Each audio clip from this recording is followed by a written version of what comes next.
bonsoir. Merci de nous rejoindre pour un nouveau numéro de décryptage en Côte d'Ivoire. Le président Alassane Dramane Ouattara et son prédécesseur Laurent Gbagbo auraient échangé par appel téléphonique à la fin du mois de juillet. Il s'agirait d'une première depuis février 2024, alors que leurs échanges ne se faisaient plus que par émissaires interposés. Quelle analyse peut-on faire de ce rapprochement à quelques mois de l'élection présidentielle en Côte d'Ivoire? On parle avec vous, Mamadou Diouf. Bonsoir et bienvenue.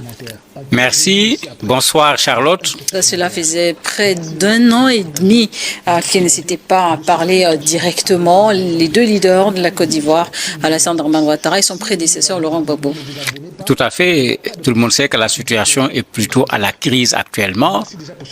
On n'est plus à la réconciliation où on avait vu les photos au niveau de la présidence en Côte d'Ivoire. On est encore de rentrer dans une situation de crise avec plusieurs éléments, parmi lesquels, bien sûr, le fait que l'ex-président Gbagbo n'a toujours pas encore repris son statut d'électeur, ce qui peut lui permettre d'être candidat, bien qu'il a été investi par son parti. Bon, il y a d'autres éléments dedans, ce n'est pas le seul, mais celui-là me semble être le principal. Ben, il est vrai que dans ces situations de crise, quand on apprend surtout que le président de la République a pris l'initiative d'appeler l'ex-président Gbagbo, on a fait un problème. Bon, c'est ce que une presse africaine a fait en faisant une très grosse affaire. Mais finalement, pour moi, il faut qu'on revienne à ce que j'appellerais de la normale. Un leader d'opposition doit pouvoir à tout moment rencontrer le président de la République, aussi bien sur initiative du président de la République ou sur initiative du leader de l'opposition. Et il faut qu'on arrête de vouloir toujours chercher dedans de la corruption, de l'argent qu'on a donné. Quand des gens disent qu'ils veulent l'intérêt d'un pays, on ne peut pas aller dans le sens de l'intérêt d'un pays sans pour autant qu'il y ait des contacts de façon assez régulière même sur des questions nationales. Donc il faut qu'on arrête d'en faire un problème et c'est cette atmosphère qui fait qu'un coup de téléphone devient comme un événement alors que ça devrait être quelque chose de tout à fait normal entre d'abord un président de la République et un ancien président de la République qui est actuellement dans une posture d'opposition. Mais on est tellement habitué à d'autres situations que vous voyez, ça devient un événement alors que ça devrait être plutôt quelque chose de banal. Et après des mois de suspense, le président Alassane Dramane Ouattara a finalement déclaré sa candidature à la présidentielle d'octobre prochain, tandis que, comme vous le disiez, Laurent Gbagbo, lui, reste exclu de la liste électorale. À l'heure actuelle, comment décrire la relation, ou sinon les relations existantes entre les deux hommes? À la limite, on est retourné, si je peux l'appeler ainsi, à la case de départ en inversant les rôles.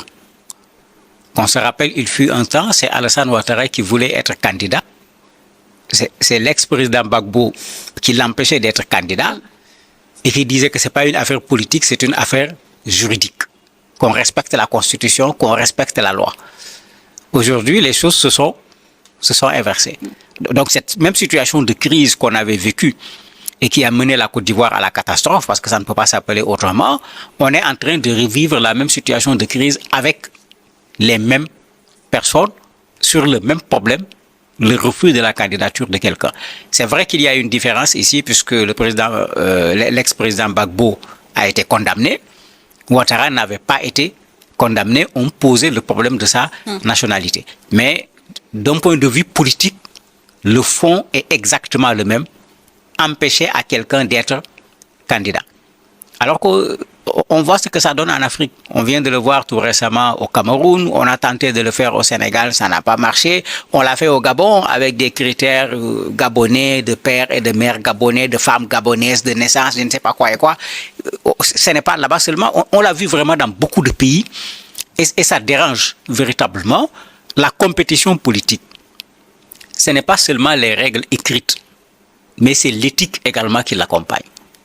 Quand l'éthique n'est pas là, même quand vous gagnez des élections, votre victoire est à problème. Et c'est pourquoi on voit quelqu'un gagner des élections et les gens sortent dans la rue pour contester, non pas que le résultat dans les urnes a été faussé, mais c'est que le résultat dans les urnes a été préfabriqué en empêchant à certains d'être candidats, en empêchant à d'autres de pouvoir faire campagne comme il se doit, etc. De sorte que quand on voit le résultat dans les urnes, même s'il est vrai, on ne l'a pas faussé au niveau des urnes, mais on l'a faussé avant les urnes.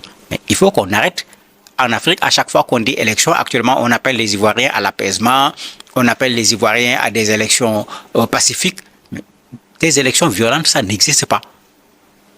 Quand l'élection a été conçue, ça a été conçu comme un moyen pacifique qui permet à un peuple de choisir son leader à travers des élections. C'est ça que ça signifie. S'il y a autre chose, on l'a ajouté dedans. Ça n'en fait pas partie. Mais quelle est l'importance symbolique ou politique d'un appel téléphonique entre ces deux figures historiques de la scène politique ivoirienne? Est-ce que cela signifie quelque chose pour la stabilité politique de la Côte d'Ivoire? Mais il y a deux choses dedans. La première chose, on a beau ne pas aimer Ouattara pour plusieurs raisons. Ce monsieur-là, c'est un vrai éléphant politique. Puisque dans ces situations de crise, il aurait pu se mettre dans la crispation. Mais il appelle qui il a appelé, parce que ça, on ne nous l'a pas dit précisément. La presse est allée plutôt dans le sens de l'opposant. Est-ce qu'il a appelé l'opposant ou il a appelé l'ancien président?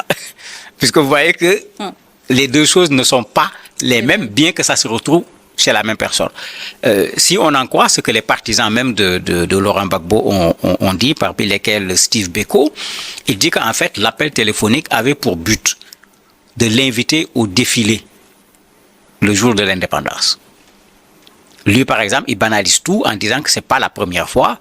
Plusieurs fois, il l'a appelé pour venir assister à ce défilé, mais Laurent Gbagbo a toujours refusé. Ici, il dit que Laurent Gbagbo a refusé de façon polie, en considérant qu'il y a des préalables qui ne sont pas remplis pour qu'il puisse venir s'asseoir à côté du président de la République pour un défilé. Mais quand on le regarde sous cet angle, c'est comme si c'est quelque chose d'habituel de la part du président Ouattara et qui continue de le faire malgré la situation de crise et la situation qui est une situation tendue. Mais c'est un message également de sa part pour montrer en quelque sorte aux Ivoiriens que vous voyez, même quand ça chauffe, moi je suis ouvert, je suis prêt à inviter l'ancien président pour qu'il vienne participer à une rencontre. On peut le regarder d'une autre manière. Est-ce qu'il veut trouver un deal avec l'ancien président Gbagbo? Parce que c'est le président de la République, c'est vrai. Mais c'est également le leader du RHDP. De son côté aussi, on peut poser la même question. Qui a appelé au téléphone?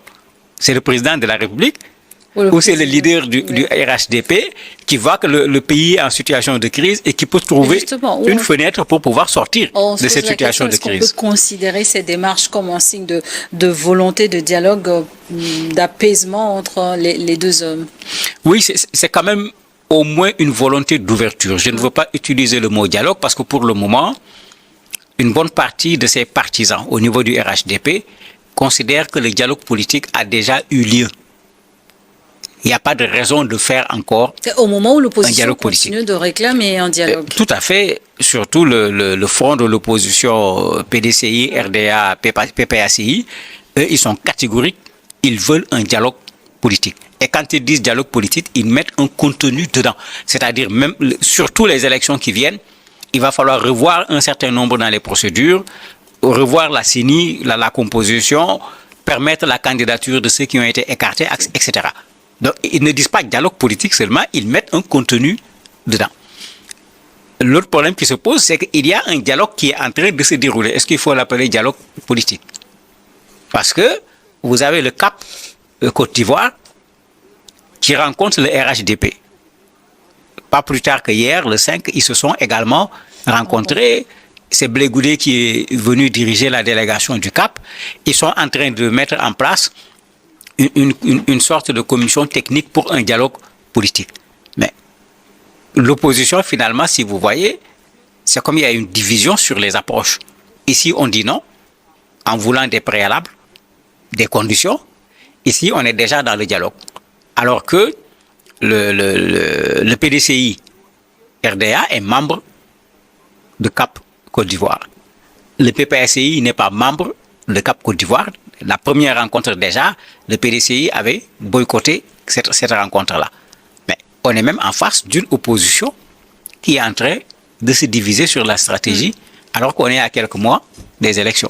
Et quelle implication cela pourrait-il avoir sur l'unité nationale, la réconciliation en Côte d'Ivoire, surtout dans un contexte préélectoral?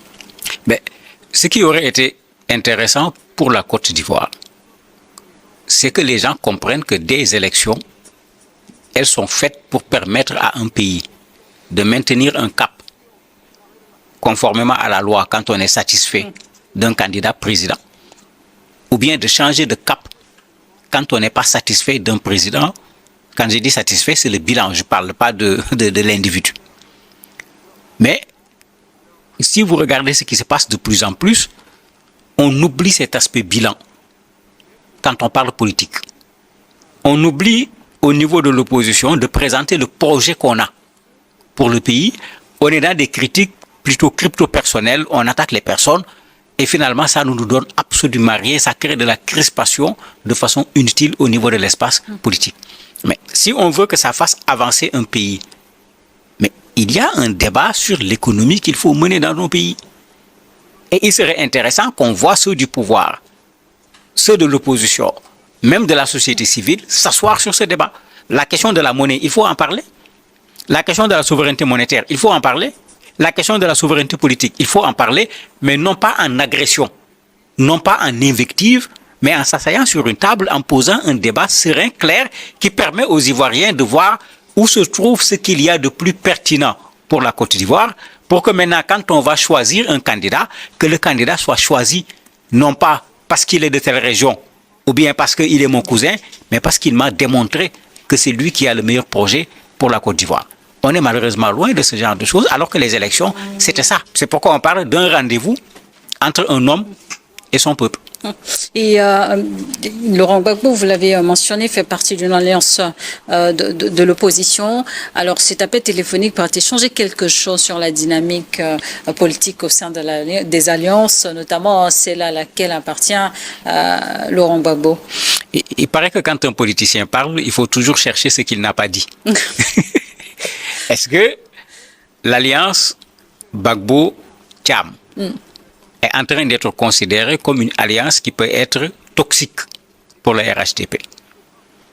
Raison pour laquelle le parti RHDP s'approche du Cap Côte d'Ivoire, où se trouve Simon, Afi-N'Guessan, Blé Goudé, etc.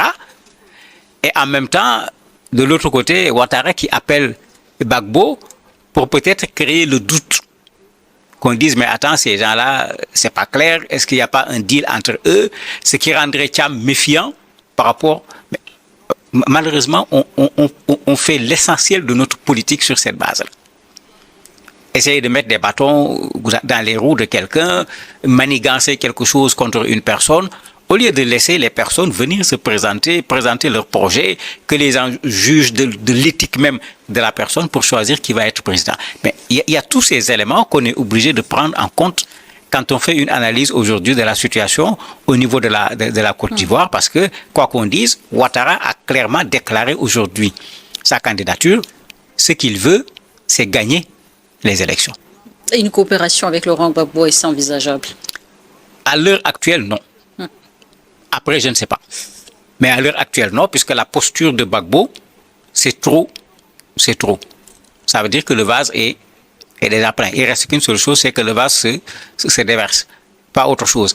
Ça fait que quand Gbagbo reste dans cette posture, même le fait de refuser de venir s'asseoir le jour de l'indépendance du pays, quelque chose quand même qui a un caractère plutôt national que pouvoir ou opposition, c'est une façon d'éviter de venir se mettre à côté du président de la République, qu'on lui rende les honneurs d'un ancien président de la République et que les gens commencent à dire, mais vous avez vu comment on l'a accueilli, vous avez vu l'accolade qu'il a fait avec Gbagbo, avec Ouattara plutôt, vous avez vu leur sourire ensemble, on va commencer à supputer qu'il y a peut-être un deal, etc. Mais il est dans une position qui est plutôt une position radicale par rapport à la fête de l'indépendance. S'il ne peut pas venir s'asseoir pour la fête de l'indépendance, logiquement, il ne devrait pas pouvoir aller dans un deal avec le président Ouattara. Concrètement, suite à cet appel téléphonique, est-ce qu'on peut déjà parler d'un rapprochement entre les deux leaders? Rapprochement, je trouve que c'est trop dire. Disons que Ouattara a pris une initiative. Parce que n'oublions pas que le front de l'opposition, comme on l'appelle, PPACI et PDCI RDA, avaient voulu marcher le 2 août dernier. La marche a été interdite. Ils ont refait les démarches, ils vont marcher le 9 août prochain.